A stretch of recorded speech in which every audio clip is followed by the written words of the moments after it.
St. Nicholas is a Byzantine Catholic church. We're in communion with Rome. And if you are Roman Catholic especially, you should feel welcome to come and join us on Sundays, and you can receive communion at our church because we are in full communion with Benedict, the Pope of Rome.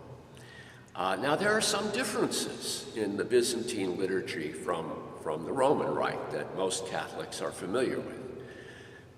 One of the main differences is a question of style. The Roman Rite is very sober and restrained and focuses on the essentials of the Mass. And I would say in contrast that the Byzantine Divine Liturgy is very rich and luxurious. The Divine Liturgy takes longer, is more theologically expressive, and for the most part, the Divine Liturgy is more than we could ever do. So what our practice is to abbreviate as much as we have to do the Divine Liturgy in a parish situation. So unlike the Roman Rite, where the Mass itself doesn't take that much time, and it gives an opportunity for the congregation to add hymns and other kinds of things to the Mass. Our Mass, our Divine Liturgy is so rich that we can't do it all. It's more than we can possibly, it's a deep, deep experience, and it takes our whole lives to probe the depths of it. And another difference, I think, that Roman Catholics will perhaps sense is the role that Mary, the Theotokos, the birth giver of God, plays in our liturgy. Mary is not only presented as an important aspect of our faith, but in the Divine Liturgy, we celebrate the liturgy with Mary.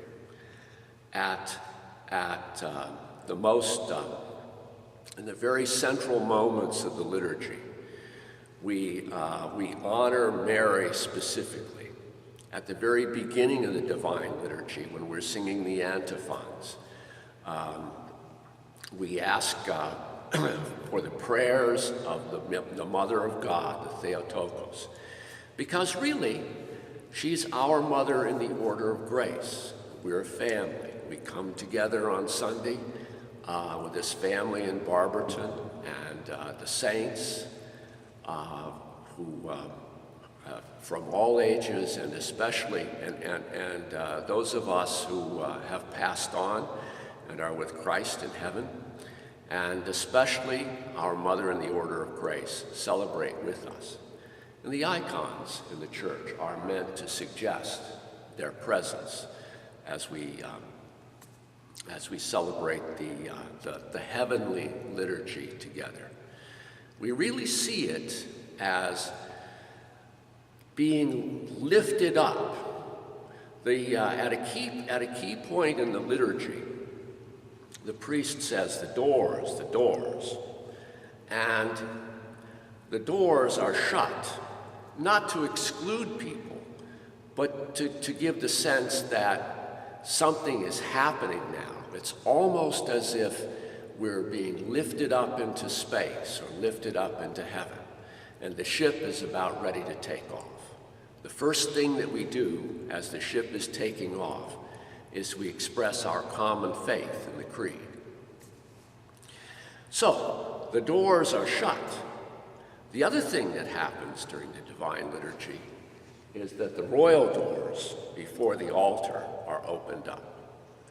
Now, this fact teaches us that through the liturgy, we enter into the heavenly life.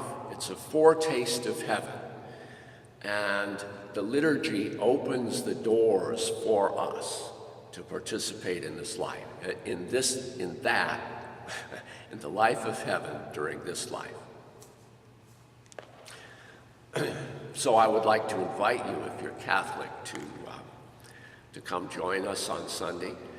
Don't worry too much about figuring out the service books. Just come, stand when we stand, sing along if you can figure it out, and listen and observe, and just join us.